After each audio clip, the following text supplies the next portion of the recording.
So we are talking about that, हम लोग उसी के बारे में बात कर रहे हैं यहाँ पर। तो हमने ये जैसे मान लो effect of temperature and pressure on the three states of matter में, तो मैं टेम्परेचर की जब बात कर रहे हैं तो इसमें सपोज मैंने आइस क्यूब लिया, इसको हमने हीट करना शुरू किया, सो एज अ रिजल्ट पहले चूंकि इसमें वाइब्रेशनल एनर्जी है तो पहले वाइब्रेशन बढ़ना शुरू हो जाएगा। So with this increased vibration क्या होता है यहाँ पर, ये एक इसका टेम्परेचर आ गया, मेल्टिंग पॉइंट है, तो क्या हो गया, ये मेल्ट हो गया।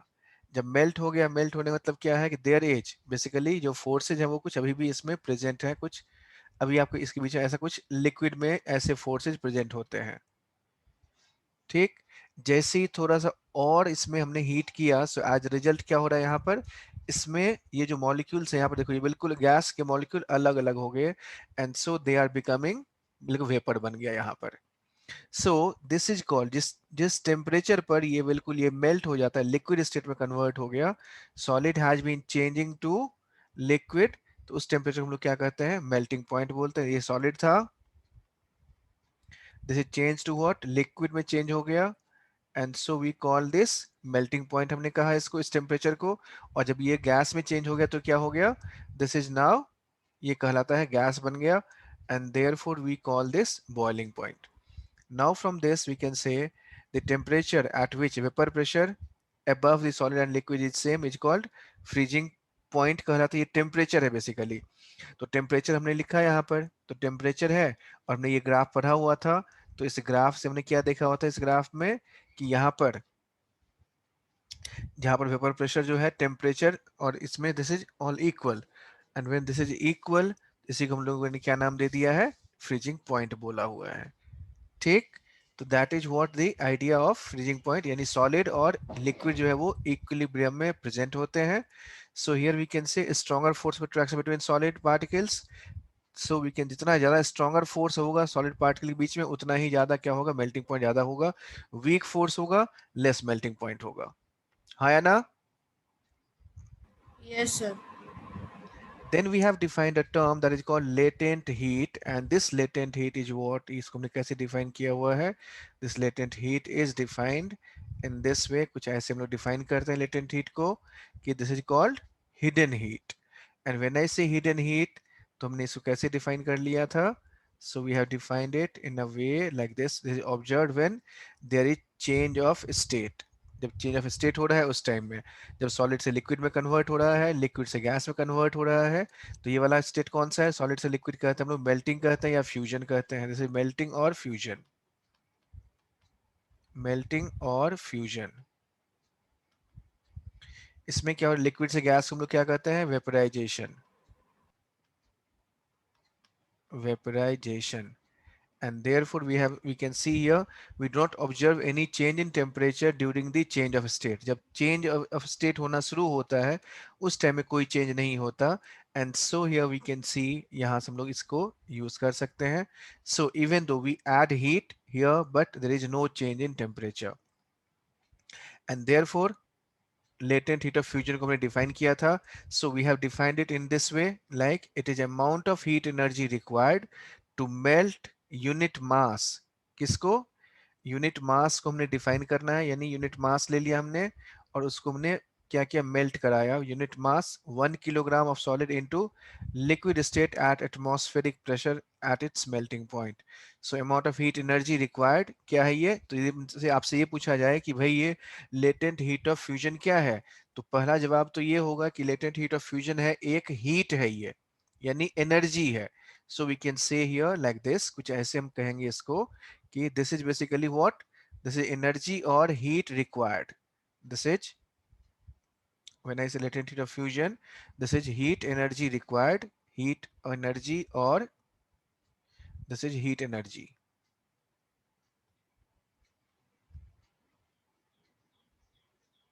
अब ये है हीट एनर्जी, किस कितने के लिए, क्यों चाहिए हमें ये, तो ये चाहिए इसलिए क्योंकि हमें 1 किलोग्राम सॉलिड, हमने 1 किलोग्राम वजन लिया, उसको मुझे मेल्ट करना है, उसको मेल्ट करने के लिए जो एनर्जी चाहिए उसी को हमने एक एटमॉस्फेरिक प्रेशर पर, तो उसी को हमने क्या नाम दे दिया, that is called latent heat of fusion, हमने नाम दिया है उसको।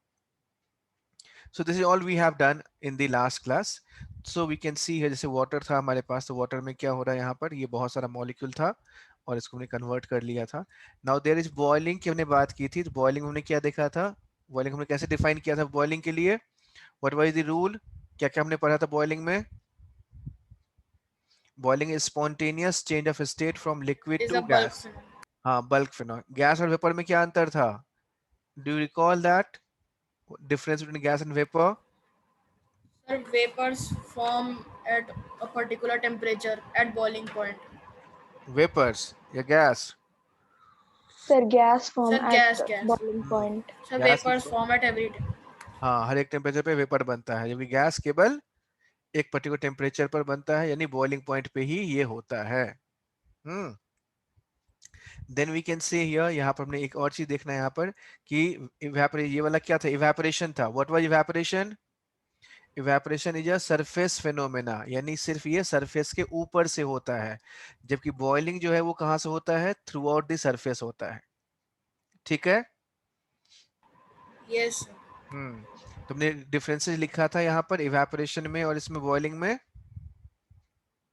Yes, sir. क्या क्या डिफरेंसेस था बताना. Sir, evaporation hmm. is a surface phenomena, जबकि ठीक है. boiling is a bulk phenomena. ठीक है. Sir, evaporation takes place at all temperature. हाँ, ठीक है. और At boiling? And in boiling, minimum temperature needed. ठीक है. और उसके बाद? boiling is a spontaneous change between liquid to हाँ, gas, ठीक है. and evaporation is non-spontaneous change between liquid to gas. ये कहाँ लिखा है? सर, ये आपने पहले लिखवाया था. अच्छा, ठीक है. चलो. और उसके बाद एक और चीज है यहाँ पर, इसमें एक छोटी सी बात में ये ध्यान रखना है कि देखो यहाँ पे ये लिखो इसमें कि vapour can be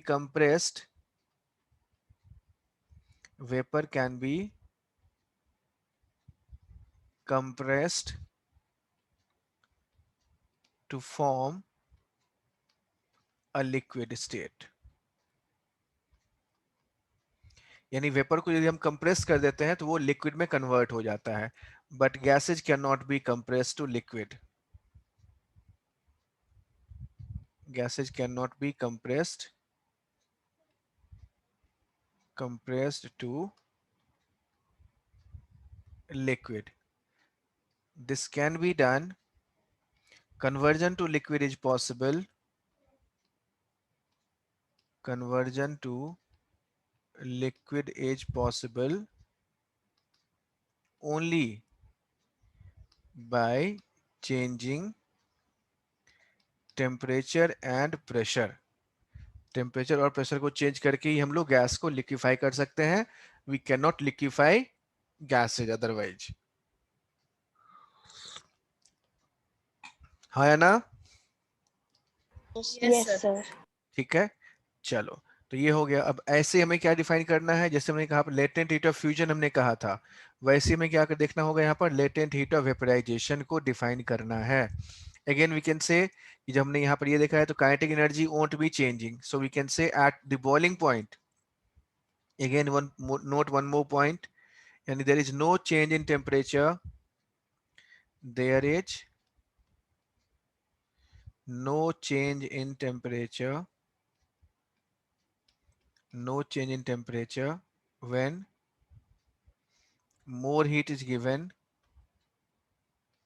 More heat is given at the boiling point. यानी boiling point पर यदि आप और हीट करोगे तो टेम्परेचर में कोई चेंज नहीं होगा. At the boiling point. Boiling point पर और इंक्रीज करने से, टेम्परेचर बढ़ाने से टेम्परेचर में चेंज नहीं होता. Either kinetic energy remain constant. At this point or at this temperature,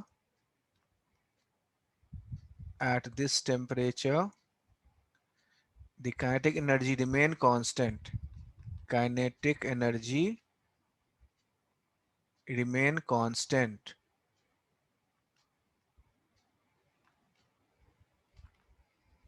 Done?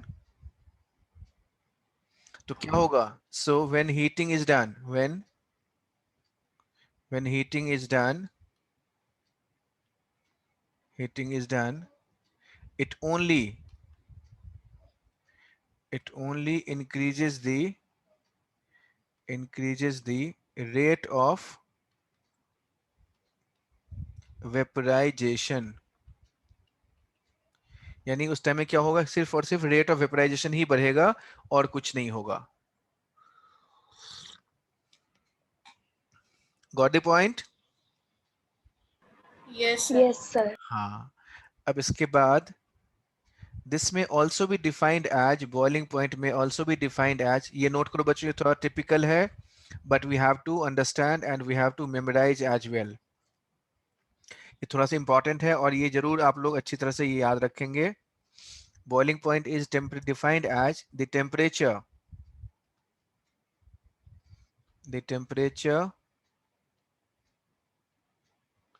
at which vapor pressure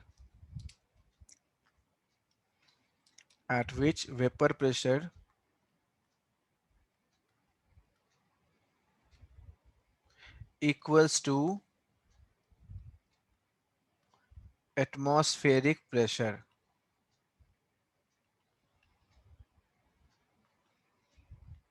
अब थोड़ा सा इस बात को थोड़ा ध्यान से देखना, और आप लोग स्टेट्स जो हमने पढ़ा था, स्टेट में डायग्राम हमने देखा था, उस डायग्राम को थोड़ा सा दोबारा से हम लोगों को यूज करना होगा एंड द डेफिनेशन और जो हमने यहाँ पे डायग्राम पढ़ा था उसको थोड़ा याद करने की कोशिश करो।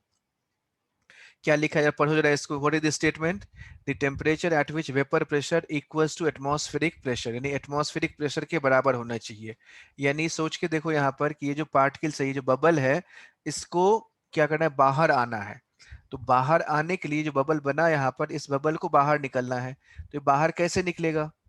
यदि हम इसको जोर से दबा दें, सपोज इमेजिन करो समथिंग एज, एक याद करो, एक आप बॉल को इमेजिन करो, बॉल को यदि आपने पानी के अंदर दबा दिया तो उसको ऊपर निकलने के लिए, उसको ऊपर निकलना है, पानी के ऊपर आना है, तो क्या करना होगा? उसके लिए हमें उसमें जो जितने फोर्स से आप उसको दबा रहे हो उतने ही फोर्स उसको रिलीज करना पड़ेगा। यानी इसमें जो लगने वाला फोर्स है वो कितना फोर्स है? एक एटमॉस्फेरिक प्रेशर के बराबर लगने वाला फोर्स है यहाँ पर, हाँ या ना? Yes, Yes, sir. sir. तो ऊपर से हम लोग एक एटमॉस्फेयर का प्रेशर लगा रहे हैं, तो उसी को ये रोका हुआ है। तो जैसे ही ये एटमॉस्फेरिक प्रेशर बराबर होता है तो ये बाहर आना शुरू हो जाएगा। तो यदि मैं ये कहूं कि यदि मैं प्रेशर बढ़ा दूं तो बॉइलिंग पॉइंट क्या हो जाएगा?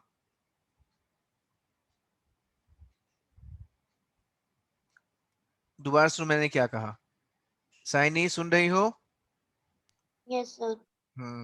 अभी मैंने ये कहा है कि यहाँ पर आपको याद है वेपर प्रेशर क्या होता है? हमने ये कहा है वेपर प्रेशर मतलब जैसे ये लिक्विड था, लिक्विड इवेपोरेट हो रहा है, इसको यदि हमने कवर कर दिया, तो कवर कर दिया तो जब हमारे पास रेट ऑफ इवेपोरेशन बराबर हो जाता है कंडेंसेशन के, तो उस टाइम में जो प्रेशर होता है वही इसी को हमने वेपर प्रेशर बोला हुआ है। तो ये जो वेपर प्रेशर है, अब यहाँ पर जब ये atmospheric pressure, what is atmospheric pressure?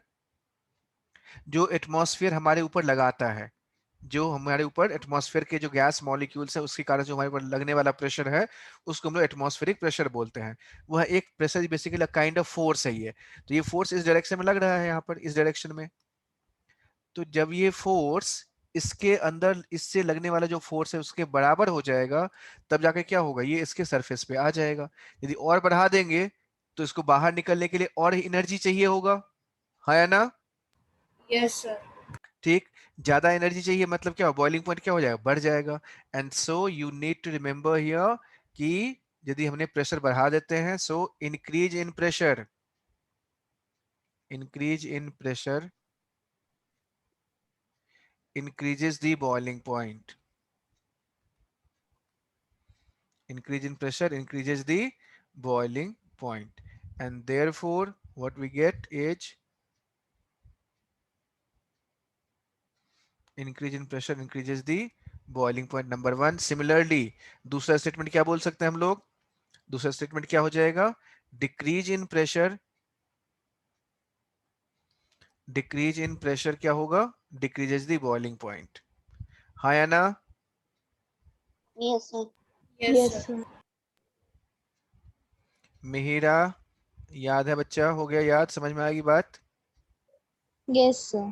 हाँ, अब जरा बताओ कि चलते हैं हम लोग मसूरी के पहाड़ों पे, तो जब मसूरी के पहाड़ों पे जाएंगे तो हाइट क्या हो जाएगा? Sir, बढ़ जाएगा। हाइट बढ़ जाएगा। जब हाइट बढ़ गया तो बॉइलिंग पॉइंट क्या होगा, कोई फर्क पड़ेगा कि नहीं पड़ेगा? पढ़ेगा। सर क्या पड़ेगा फर्क पड़ेगा? फर्क। क्या फर्क सब पड़ेगा? बढ़ेगा। बॉइलिंग पॉइंट बढ़ जाएगा या कम हो जाएगा? सर कम सब हो जाएगा। बढ़ेगा। हाइट जब ऊपर जाते हैं नीचे से, तो ऊपर में जो एटमॉस्फेयर है, तो वो एटमॉस्फेयर प्रेशर क्या कम होता है या बढ़ता है? कम हो जाता है। ठीक। With increase in height we can say, increase in height आप यहाँ पे नोट कर सकते हो, इंक्रीज इन हाइट से क्या होता है? Increase in height, in height, lowering the pressure, lowers the pressure.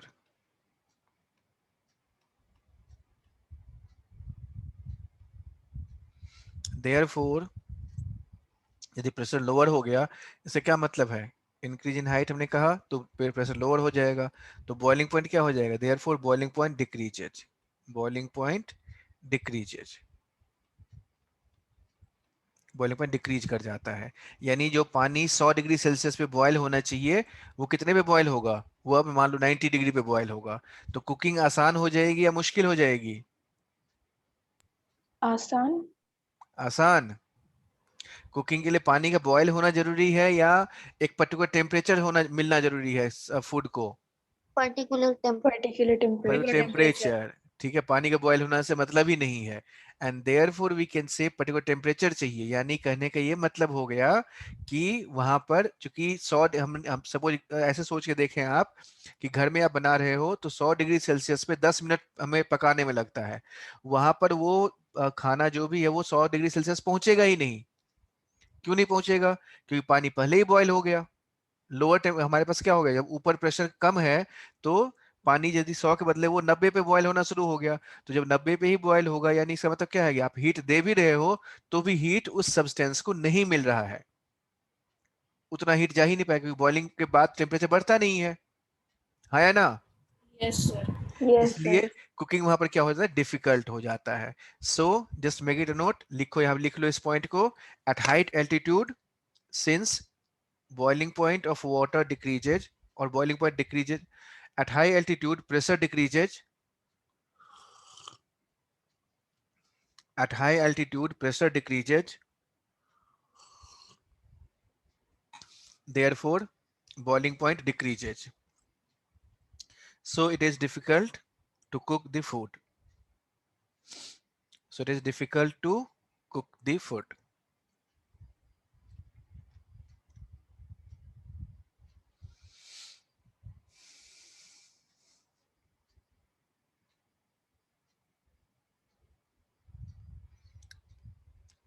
लिख लिया? Yes sir. So when pressure is equal to 1 atm, when pressure is equal to 1 atm, ठीक, तो इसको हम लोग क्या कहते हैं? नॉर्मल बॉइलिंग पॉइंट कहते हैं, normal boiling point. At any other temperature or at any other pressure, at any other pressure, this is known as boiling point.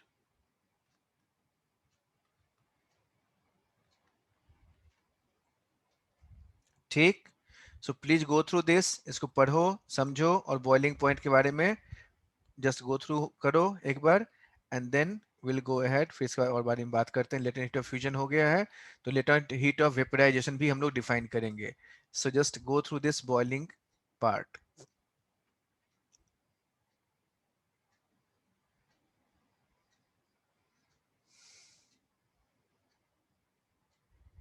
Anushka, clear है ये? yes sir हम्म। तो can you explain why pressure cooker में जल्दी खाना बन जाता है?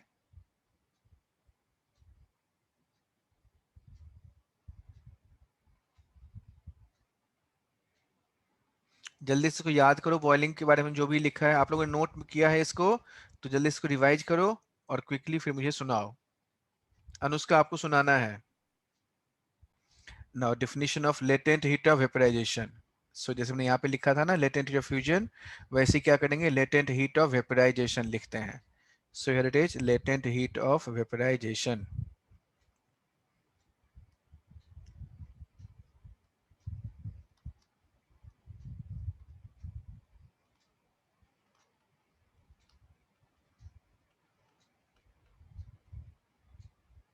हाँ, विधि बताओ क्या लिखेंगे, बोलो। Sir, the amount of heat energy required So we can write the amount of heat energy required. to So change 1 kg of solid or unit mass of the solid amount of heat energy required to change 1 gram of 1 kilogram. जैसे यहाँ पर था, इसमें क्या लिखा था, बिल्कुल इसी तरह से पैरेलल में पढ़ो। जिसमें यहाँ पे लिखा हुआ है क्या, कि amount of heat energy required to to इसमें क्या था, यहाँ पर melt unit mass of solid. तो यहाँ पर क्या होगा, टू कन्वर्ट और to change 1 kilogram of of liquid liquid to gas liquid to gas at its boiling point. at the atmosphere. At its boiling point at atmospheric pressure.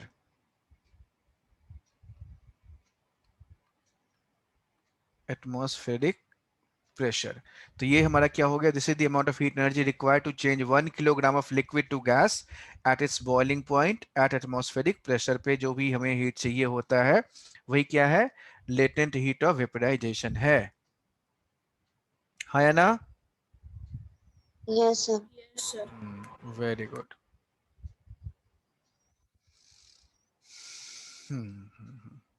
So this is how we have defined it. Now coming to the next part, यानी हमने यहाँ पे ये देख लिया है। अब इसके बाद हमने यहाँ पे ये और भी क्या देखा था, क्योंकि जब आप इसको हीट कर रहे हो तो ये 1 किलोग्राम स्टीम है और steam has more heat. So always remember the steam has more heat than boiling water. Therefore, steam has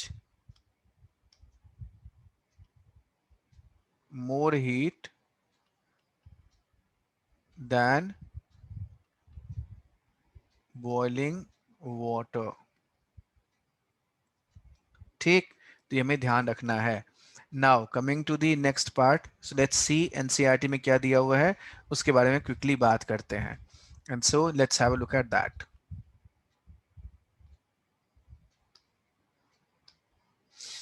So here we already have defined here, हमने यहाँ पे already the heat of vaporization define कर लिया कि so we infer that the state of matter can be changed into another state by changing the temperature. Temperature का effect हमने देख लिया है कि कैसे हमने liquid से gas में, gas से liquid हमने convert करना है और liquid से कैसे gas में convert कर दिया। पहले हमने ये देखा था solid से liquid में fusion के through, then we have seen here कि through we can say boiling हमने ऐसे change कर दिया। Now coming to the next part में हमारे पास क्या है यहाँ पर, so there is some also change directly from solid to gaseous जो हमने already देखा हुआ था। इसको क्या कहते हैं हम लोग, what is that, जो हमने पढ़ा था, Sublimation. sublimation। very good, तो sublimation हमने देख रखा है। so all that is feasible. so now it is the change effect of change of pressure, यानी pressure से कैसे change होता है उसके बारे में बात करते हैं यहाँ पर। so we already have understood that the difference in various state of matter is due to the difference in the distance between the constituent particle। जो स्टेट में चेंज होता है वो क्यों होता है, क्योंकि जो पार्टिकल्स के बीच का जो डिस्टेंस है वो डिस्टेंस क्या होता है, कम या ज्यादा है। इसीलिए तो जब क्लोज करते हैं तो पहले कंडेंस्ड फेज बनता है, यानी पहले से कोई मान लो गैस मॉलिक्यूल्स है उसको हमने क्लोज कर दिया, तो जब क्लोज करेंगे तो क्या होगा, वो पहले लिक्विड में कन्वर्ट होगा, लिक्विड और क्लोज करोगे तो वो सॉलिड बन जाता है। And therefore here we talk about the change of pressure के बारे में बात करते हैं। देखो बच्चों, जब भी हम लोग बात करें थे एटमॉस्फेरिक प्रेशर की, so just have a look at this. इसको ध्यान से देखना है। Atmospheric pressure is a unit of measuring pressure exerted by a gas. The unit of pressure is pascal PA, 1 atmosphere equal to this much pascal, यानी 1.01 into 10⁵ pascal होता है। The pressure of air in atmosphere is called atmospheric pressure. The atmospheric pressure at sea level is 1 atm and is taken as the normal atmospheric pressure। इसको हम लोग normal atmospheric pressure बोलते हैं। Now here it is, we already have discussed these।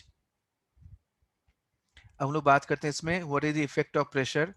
so we can see what will happen if it is something like this। कुछ ऐसे हो गया, देखो यहाँ पर ये क्या दिया गया है, यहाँ पर एक एक्सपेरिमेंट एक्टिविटी है कि सपोज मान लिया हमने एक ये वाले गैस का एक कंटेनर है और यहाँ पर एक पिस्टन लगा हुआ है। पिस्टन मतलब जिसको हम लोग कंप्रेस कर सकते हैं।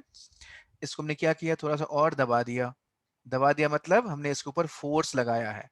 तो जब इसके ऊपर फोर्स लगाओगे तो क्या होगा, ये नीचे की तरफ दबेगा। तो यानी पार्टिकल जो पहले दूर दूर था वो और नजदीक आ गया, दब गया। ये जब दबा यहाँ से तो फिर और प्रेस किया तो ये और नजदीक आ गया। तो ये क्या बन गया, लिक्विड बन गया। और लिक्विड बन करके फिर क्या होगा, इसको और दबा देंगे तो वो सॉलिड में कन्वर्ट हो जाएगा। And so we can say here applying pressure and reducing temperature can liquefy a gas. Temperature कम कर दिया, अप्लाई कर दिया प्रेशर को, ये लिक्विफाई हो गया। This we already have stated in the diagram that we have discussed.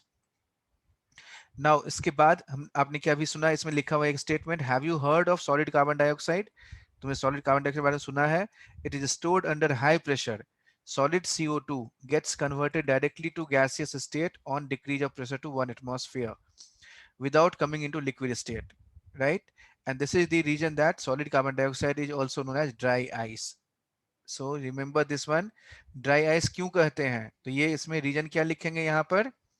So you can just imagine यहाँ पर कि सॉलिड CO2 को हमने क्या कर दिया, जब इसको गैसेस स्टेट में डायरेक्टली कन्वर्ट होता है when pressure is decrease to 1 atmosphere and so without being change into liquid state. यानी यहीं पे क्या हो गया, कौन सा स्टेट है ये, कौन सा, यू कैन से कि ये which phenomena is this? Sublimation. Sublimation है ये Sublimation. वाला। हाँ, this is the reason that solid carbon dioxide हम लोग ड्राई आइस भी बोलते हैं। Thus, we can say that pressure and temperature determine the state of a substance, whether it will be solid, liquid or gas. इसलिए हम लोग यहाँ पर ये कह सकते हैं कि प्रेशर जो भी है, तो प्रेशर को और इसमें टेम्परेचर को चेंज करके हम लोग स्टेट को चेंज कर सकते हैं। And so is this process: fusion, solidification, liquid, vaporization, gas, sublimation, deposition. Now evaporation, हमने evaporation already पढ़ा ही हुआ है यहाँ पर। And so we'll talk about that. इसके बाद और देखेंगे factor affecting evaporation, how does evaporation से cooling कैसे होती है, उसके बारे में लिखा हुआ है यहाँ पर। तो पहले मैं इसको NCERT को हम लोग कर लेते हैं and then I will explain on my own, और हम देखेंगे उसमें। So let's go line by line here. Do we always need to heat or change pressure for changing the state of a matter?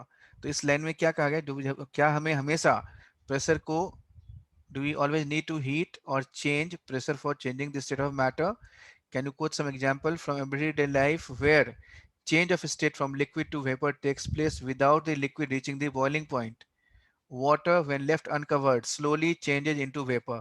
Wet clothes dry up. What happens to water in the above two example? हमने अभी अभी थोड़ी देर पहले हमने पढ़ा था, तुहिन आपने मुझसे क्या कहा था कि इवेपोरेशन जो प्रोसेस है वो कहाँ पे होता है, कब होता है? At all temperatures. At all temperature. यानी इवेपोरेशन का जो प्रोसेस है वो हर जगह पे हो रहा होता है। और वो क्यों होता है? There is very simple logic, उसके पीछे लॉजिक बहुत ही सीधा सा है, आसान सा है। जस्ट इमेजिन करें आप इसमें, जैसे हमने यहाँ पर ये लिख लिया, मान लिया हमने यहाँ पर ये लिया ऐसे, एक कंटेनर है, एक कंटेनर लिया यहाँ पर, अब इस कंटेनर में लिक्विड है। तो हमने यहाँ एक ये भी चीज पढ़ा है ना कि जो भी कंटेनर में कोई पार्टिकल है, these particles are always in continuous random motion में ये मूव कर रहे होते हैं। तो जो पार्टिकल यहाँ पर है, बिल्कुल जो सरफेस के ऊपर है, उसके ऊपर जो लगने वाला फोर्स है वो क्या है, यहाँ पे नीचे से फोर्स लग रहा है, इस साइड से फोर्स लग रहा है, एंड लेकिन ऊपर वाला बिल्कुल खाली है। तो यहाँ पर बाकी के तुलना में, बाकी सपोज कोई पार्टिकल यहाँ पर है और कोई पार्टिकल सरफेस पे है, तो सरफेस वाला जो पार्टिकल है उसके ऊपर फोर्स लगने वाला फोर्स कम है। तो कम होने कारण से वाला क्या होता है, ये बाहर निकल जाता है, यानी ये इवेपोरेट हो गया। तो ये थोड़ा सा भी एनर्जी, कितनी भी एनर्जी होगी, कम भी होगी, तो भी हम लोग कह सकते हैं even at room temperature also this process is easily taking place, right. तो इवन दो हम लोग ये कह सकते हैं कि जैसे हमने यहाँ पे आपको बताया था कि हाथ में हमारे पास पानी लगा हुआ है and you just rub it, तो ये गायब हो जाएगा, but this is not boiling, ये बॉइलिंग तो नहीं है। सिमिलरली हमने कपड़े धो करके हमने सुखाने के लिए रखा हुआ है, तो वो ड्राई अप हो जाता है, this is not boiling, boiling तो नहीं हुआ उसमें। सो this is called evaporation and it's a surface phenomena. So we can see here, देखो यहाँ पर यही चीज लिखा हुआ है, we know that particles of matter are always moving and are never at rest. At a given temperature in any gas, liquid or solid, there are particles with different amounts of kinetic energy. So in the case of liquids, a small fraction of particles at surface having higher kinetic energy is able to break away from the force of attraction of other particles and gets converted into vapor. यही हमने कहा था, यहाँ पर जो force है वो kinetic energy यहाँ पर ज्यादा होती है जो सरफेस पे होते हैं, and so they are easily being carried away from this surface. Bulk से यहाँ से ये बाहर निकल गए, and so हमने इसी को नाम क्या दे दिया, इवेपोरेशन नाम दे दिया। ठीक है, तो ऐसे हमने इवेपोरेशन बोला है। So we can say this phenomena of change of liquid into vapors at any temperature below its boiling point। देखो अब जाकर के वो जो लाइन हम लोग पहले पढ़ रहे थे, ये देखो यहाँ पे लिखा हुआ है, this phenomena of change of liquid into vapors at any temperature below its boiling point is called evaporation। जैसे बॉइलिंग पॉइंट हो जाएगा फिर ये evaporation नहीं होगा, फिर वो वेपराइजेशन हो जाता है। ठीक है बच्चों, हाँ या ना? Yes, sir. Yes, sir. ठीक है। Now factors affecting vaporization or evaporation. So number 1, अब जरा सोच के देखो, यहाँ पर यही सिचुएशन है। So what is the effect? Suppose imagine करें आप इसमें कि जैसे हमने यही वाला सिचुएशन लिया हुआ है और इसमें मुझे एक बार क्या करना है, इवेपोरेशन के रेट को और बढ़ाना है। सोचो, खुद ही आप सोच के बताना क्या होगा। मुझे इसमें यहाँ पर जो पार्टिकल है ये बाहर निकल रहा है, मुझे इसको कम करना है। तो कम कैसे होगा, और बढ़ाना है, तो बढ़ाना क्या है, तो मतलब इसका और जल्दी जल्दी भागे। तो ये कैसे होगा, यदि मैं इंक्रीज इन टेम्परेचर कर दूं तो क्या होगा, ये जल्दी भागेगा और ज्यादा भागेगा, काइनेटिक एनर्जी और बढ़ेगी, and it will escape. Yes और नो? Yes, sir. ठीक है। अच्छा, दूसरा यानी increase in temperature. So first क्या होगा, increase in temperature increases the rate of evaporation. दूसरी बात और सोचो, यहाँ पर यदि मैं ऊपर वाले जो मॉलिक्यूल्स हैं, यदि ऊपर वाले मॉलिक्यूल ज्यादा बढ़ा दूं, जो इसको दबाएगा, दबाने वाले मॉलिक्यूल यदि बढ़ जाएंगे तो क्या होगा, Kinjal what will happen if I increase the molecules which will compress this one? तो इवेपोरेशन बढ़ेगा या घटेगा? किंजल, किंजल,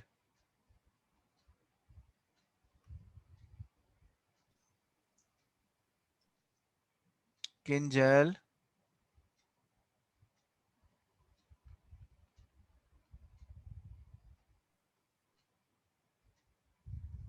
मिहिरा,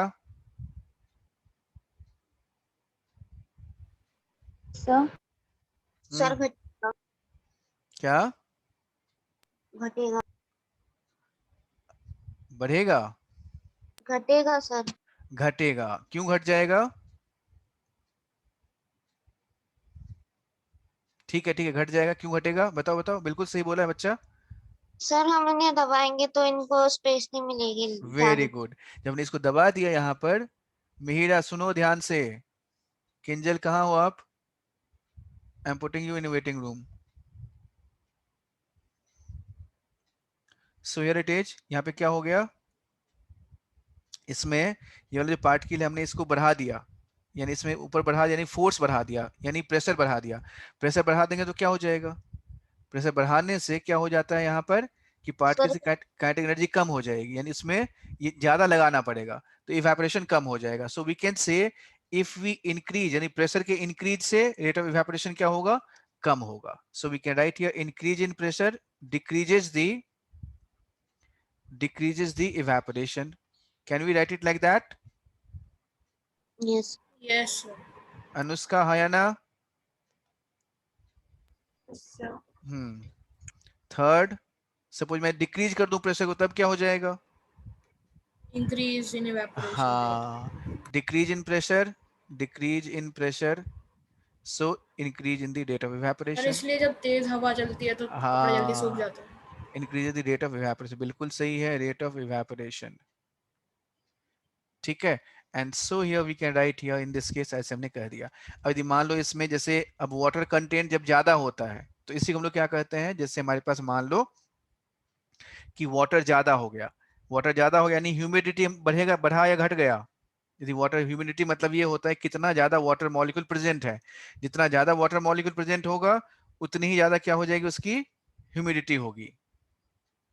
ठीक, and so here we can say in that case more humid would be there, and so we can write here more humid हो गया मतलब ज्यादा water है, एंड thus we can say in that case जो रेट ऑफ इवेपोरेशन है वो कम हो जाएगा। इसीलिए जब हमारे पास ऐसा मौसम होता है, जब पानी मतलब बारिश का मौसम होता है, तो वाटर वेपर ज़्यादा होते हैं, तो उसमें जो कपड़े के सूखने का रेट होता है वो काफ़ी कम हो जाता है।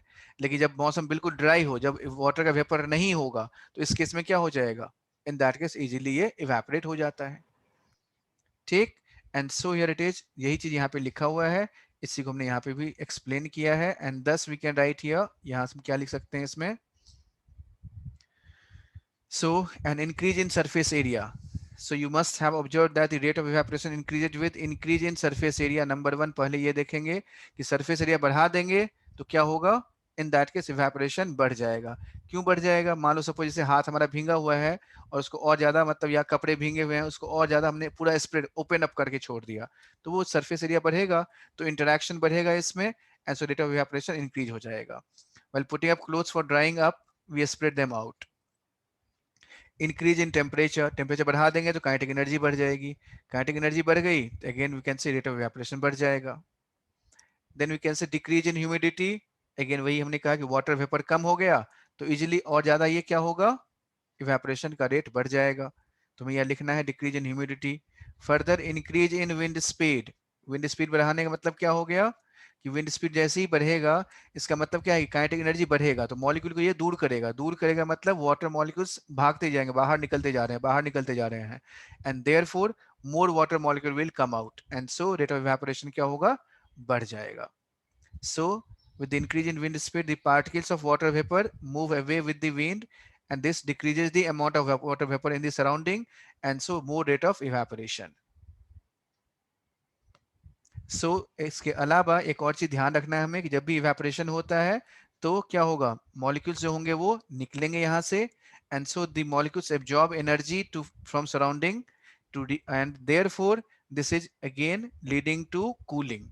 तो यहाँ ध्यान रखना बच्चों इसमें हमें कि जब कभी भी इवेपोरेशन होगा तो वहां पर कूलिंग होती है। सो the liquid keeps on evaporating, the particle of liquid absorbs energy from the surrounding to regain the energy lost during evaporation। this absorption of energy from the surrounding makes the surrounding cold, इसलिए वो क्या हो जाता है, cold हो जाता है, यानी cooling होती है उसमें।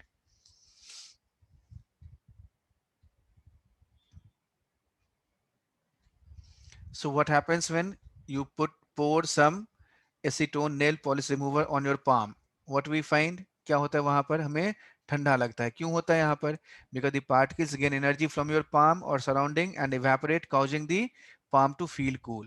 तो यानी बच्चों ये ध्यान रखना, जहां कहीं भी इवेपोरेशन होगा तो टेम्परेचर क्या होगा, वो हमारा कम होता है, and therefore it is cooling effect हमें दिखाई देता है। So after a hot sunny day people sprinkle water on the roof or open ground because the large latent heat of vaporization of water helps to cool the hot surface। So it is there। now why should we wear cotton clothes in summer, क्यों जरूरत होती है cotton cloth पहनने की, सो we can easily से कि जो cotton cloth है वो वाटर को इजीली एब्जॉर्ब करता है, एब्जॉर्ब करेगा और फिर वो क्या होगा, इजीली इवेपोरेट हो जाएगा। जब इवेपोरेट हो गया सो एज रिजल्ट क्या हो जाएगा, यानी जैसे इवेपोरेट हुआ तो टेम्परेचर क्या होगा, डाउन होगा, टेम्परेचर डाउन होना मतलब कूल हमें लगेगा, so that way cooling is done. So why do we see water droplets in the outer surface of a glass containing ice cold water? Again similar फंडा यहाँ पर कि जैसे ही हमारे पास ice cold water है तो टेम्परेचर कम है, बाहर का टेम्परेचर ज्यादा है, हाँ या ना, Yes, sir. And Yes, therefore क्या sir. होगा, वहां से बाहर के जो वाटर मॉलिक्यूल्स हैं वो उसके ऊपर क्या होंगे, कंडेंस हो जाते हैं, and so therefore we see droplets on the water outer surface on the tumbler. So this water vapour present on the air on coming in contact with the cold glass of water loses energy and gets converted into liquid state। so we say this is appearing as water droplets की तरह ये appear करता है। so these are some of the phenomena that are related to evaporation से ये related था। अब इसमें ये हमारे पास कुछ एक्सरसाइज हैं। So what you have to do is you have to write these question, जितने भी इसमें इन टेक्स्ट क्वेश्चन है, this is your homework, please note it down. बच्चों आप लोग प्लीज इसमें होमवर्क नोट करो। हमने ऑलरेडी ये वेपराइजेशन पढ़ा है, इफेक्ट ऑफ वेपराइजेशन के बारे में हमने लिखा है, so that I will again explain, हम लोग करेंगे, but in the next class आपका होमवर्क ये है, होमवर्क इज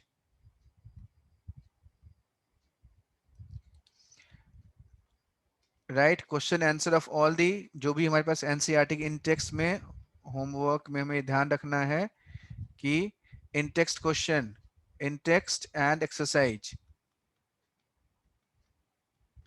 जो भी क्वेश्चंस हैं उसके आंसर शीट, आंसर लिख करके आंसर लिखना है और उसको शीट पर एंड देन उसका फोटो लेकर के स्कैन करके मुझे भेजना है.